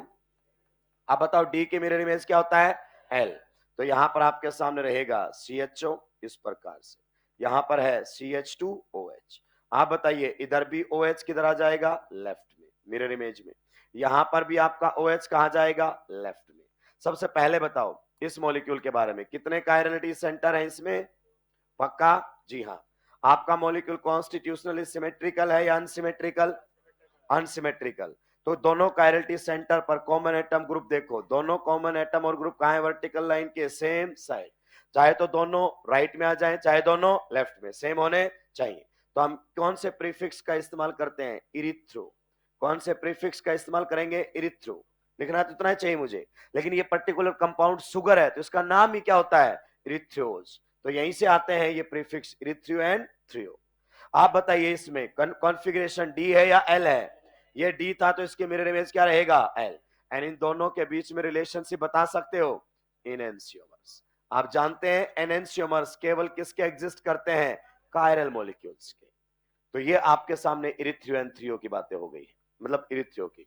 अगर हम इस प्रकार से बातें करना चाहें भाई लोगों, जरा ध्यान से सुनना। यहां पर है CH2OH, इधर अगर अपन बात करें लगा हुआ है हमारे सामने H, यहां पर लगा हुआ है OH, यहां पर हमारे सामने लगा हुआ है OH और यहां लगा हुआ है H। सबसे पहले बताओ इस मॉलिक्यूल के बारे में, कितने कायरलिटी सेंटर है इस मॉलिक्यूल में भी? दो। पक्का? जी हाँ। मॉलिक्यूल कॉन्स्टिट्यूशनली सिमेट्रिकल है या अनसिमेट्रिकल है? तो बताओ इसने प्रीफिक्स इस्तेमाल में लेने की सारी कंडीशन सेटिस्फाई कर दी है। पहली कंडीशन अनसिमेट्रिकल होना चाहिए, दूसरी कंडीशन दो का मिनिमम, दो नहीं, दो कायरलिटी सेंटर होने चाहिए और एक्लिप्स्ड कंफर्मेशन में होना चाहिए, फिशर होता है एक्लिप्स्ड। क्लियर? अब आप बात कर सकते हो। अब दोनों कायरलिटी सेंटर पर देखो, एच एच को देख लो या ओ एच को, बताओ दोनों वर्टिकल लाइन के कहां पर है? Opposite side. तो हम इरिथ्रियो इस्तेमाल में लेंगे कि थ्रियो? थ्रियो। तो आप यहां पर कह सकते हैं कि यहां पर आप प्रीफिक्स इस्तेमाल में लीजिए थ्रियो। पर ये सुगर है जिसका नाम होता है थ्रियोज। बताओ कॉन्फ़िगरेशन डीएल में कैसा है? Capital D. तो ये रहेगा डी थ्रियोज। अगर मैं इसकी मिरर इमेज ले लेता हूं तो बताओ डी की मिरर इमेज क्या होता है? एल। तो यहां पर आपके सामने रहेगा CHO इस प्रकार से, ये रहेगा CH2OH, इधर आ जाएगा आपके सामने H, इधर आ जाएगा OH, इधर आ जाएगा आपका OH और इधर आ जाएगा H। बताइए इसमें कितने कायरलिटी सेंटर हैं? दो। मॉलिक्यूल कॉन्स्टिट्यूशनली सिमेट्रिकल या अनसिमेट्रिकल? अनसिमेट्रिकल। कायरलिटी सेंटर पर सेम एटम और ग्रुप कहां है? ऑपोजिट साइड, वर्टिकल लाइन के। क्लियर? तो ये क्या रहेगा? थ्रियो। तो आपको लिखना तो केवल थ्रियो चाहिए, पर इस सुगर का नाम है थ्रियोज। क्लियर? तो इसमें थ्रियो वर्ड आया हुआ क्या आगे? प्रीफिक्स। यस। बताइए कॉन्फ़िगरेशन डी है या एल है? एल। दोनों के बीच में रिलेशनशिप इनएंशियोमर्स। जल्दी से नोट डाउन करेंगे और आप मुझे बताएंगे डी इरिथ्रियोज एंड अगर अपन बात करना चाहें एल थ्रियोज में क्या रिलेशन है?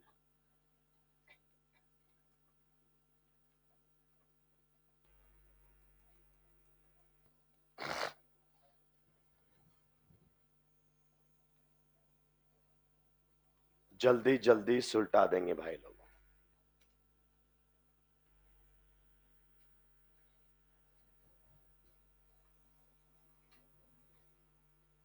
जल्दी मतलब जल्दी।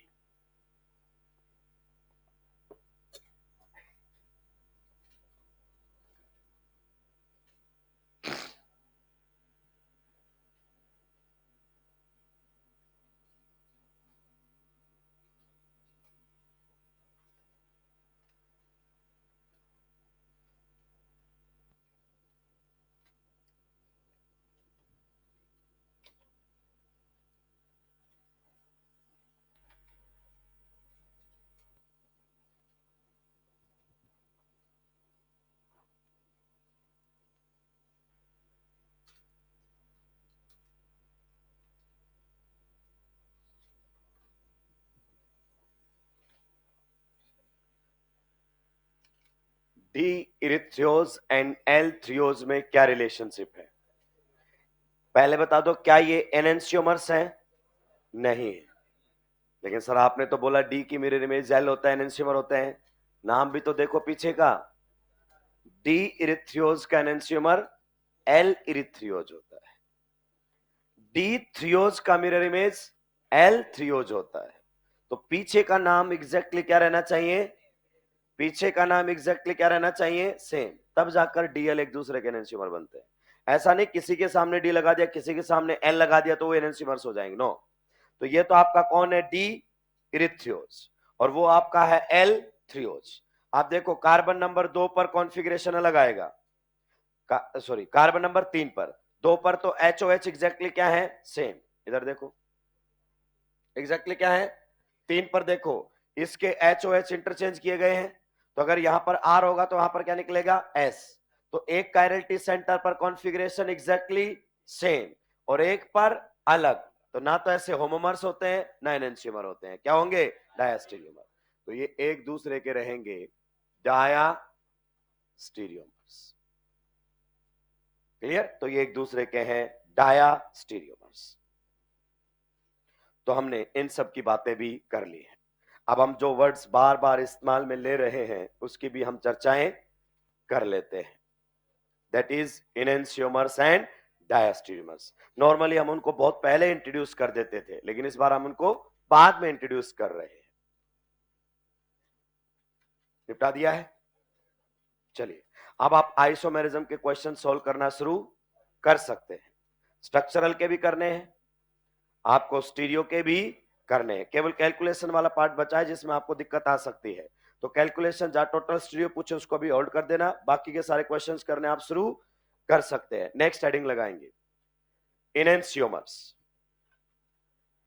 नेक्स्ट हेडिंग लगाएंगे इनएंशियोमर्स। enantiomers.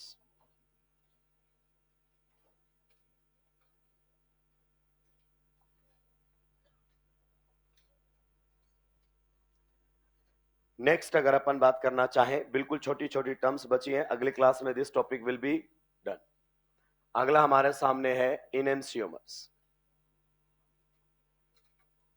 enantiomers ये ग्रीक लैंग्वेज का मतलब है, एनेंसियो का मतलब होता है ऑपोजिट, तो इनमें कुछ चीजें इनकी क्या मिलती हैं, opposite.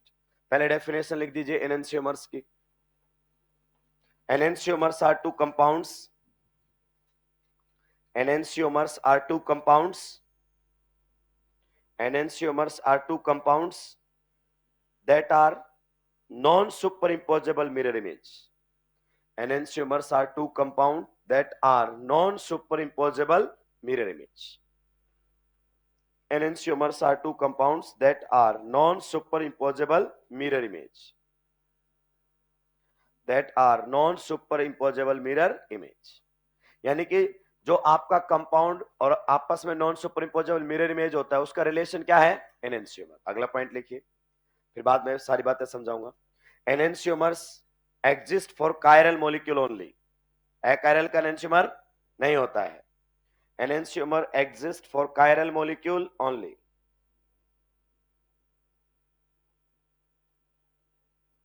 एनेंसियोमर्स exist for chiral molecule only. अगला पॉइंट लिखिए, enantiomers have exactly opposite RS configuration. Enantiomers have exactly opposite RS configuration. पहचानने का तरीका ये रहेगा, enantiomers have exactly opposite RS configuration at each chirality center. Enantiomers have exactly opposite RS configuration at each chirality center. हर chirality center पर RS configuration opposite, ये तो हम देख ही चुके हैं आरएस के थ्रू। Next point, enantiomers have identical physical properties. ये जबरदस्त पॉइंट है, इस पर स्टार लगा देंगे भाई। Enantiomers have identical physical properties like, enantiomers have identical physical properties like boiling point, comma, melting point, comma, solubility,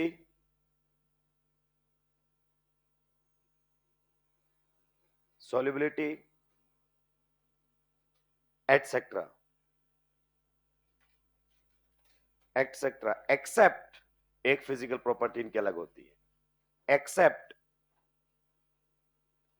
for the direction of rotation, except for the direction of rotation, except for the direction of rotation of,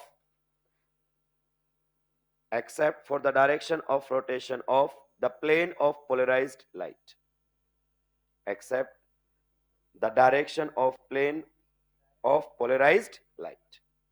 यानी कि PPL के plane को अलग अलग direction में घुमाते हैं दोस्त, ये उसकी फिजिकल प्रॉपर्टी है, बायोलॉजिकल नहीं है। कुछ लोग कुछ भी अपनी तरफ से ऐड ऑन कर देते हैं, this is the physical properties.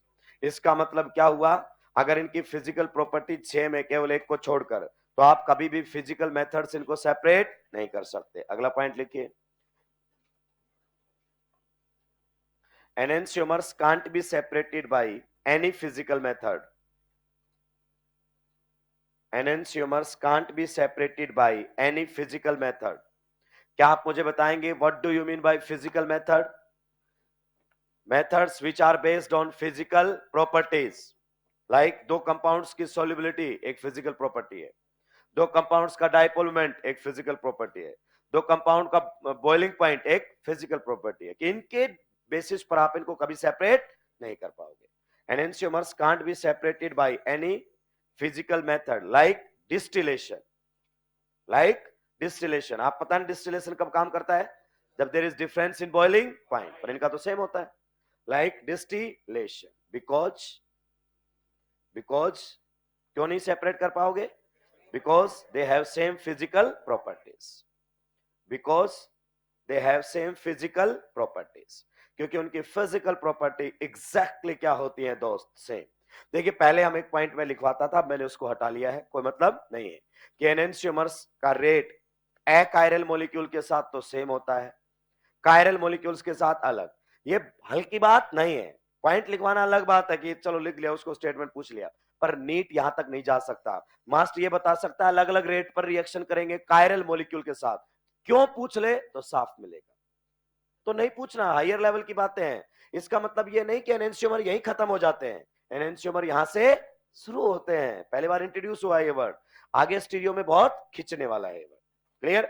चलिए तो हम इसको ढंग से समझेंगे अगली क्लास में, अभी केवल और केवल हमने इसके थ्योरेटिकल पॉइंट्स लिखे हैं, ये सारे पॉइंट्स मैं अगली क्लास में एक्सप्लेन करूंगा, तो एनेंशियोमर रिलेटेड आप क्वेश्चन अभी नहीं पूछेंगे, अगली क्लास में हम इसको फिनिश करेंगे एंड स्टार्ट करने की कोशिश करेंगे GOC, journal organic chemistry. GOC 1 कुछ नहीं होगा, जीओसी, एंड उसके बाद चैप्टर चलेंगे हाइड्रोकार्बन्स। आप सभी का बहुत बहुत धन्यवाद।